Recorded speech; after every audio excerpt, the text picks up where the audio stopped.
सबसे बड़ी बीमारी हमारे पास है काम, क्रोध, लोभ, मोह, अहंकार। इसकी सबसे बड़ी बीमारी हमें लगी हुई है। ये बीमारी से हम हटेंगे नहीं, इस बीमारी को जब तक छोड़ेंगे नहीं। टीबी की बीमारी वृंदावन चले जाओ ठीक हो जाओगे, डेंगू की बीमारी ज्यादा बड़ी आगरा चले जाओ ठीक हो जाओगे, है ना, कार्नियन चले जाओ मलेरिया ठीक हो जाए। लेकिन सबसे बड़ी बीमारी हमें लगी हुई है ये जो ममता, मोह कि ये बहुत बुरी बीमारी है और इससे हम निकल नहीं पा रहे हैं। और यही बीमारी हमको एक दिन कहते नरक, नरक कोई दूसरा थोड़ी, यही तो नरक है।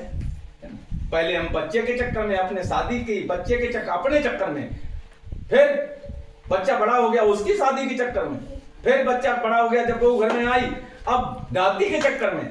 बड़ी बड़ी बुरी बीमारी, यही बीमारी सबसे ज्यादा खास दो बुरी बीमारी है। इस बीमारी को कम करो, है ना, अपने तक सीमित रखो ना, जहां तक अपना है अपने तक सीमित रखो, फिर बात खत्म हो गई।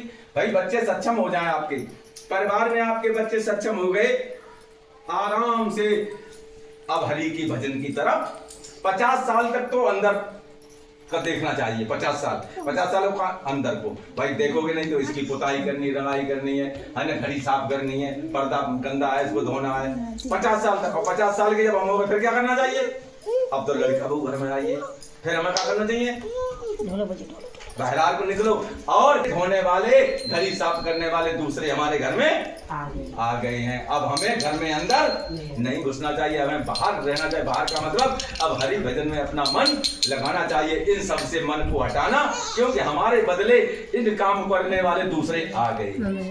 और अगर हम नहीं मानेंगे, इसी में लगे रहेंगे तो क्या होए? कलेश, है ना।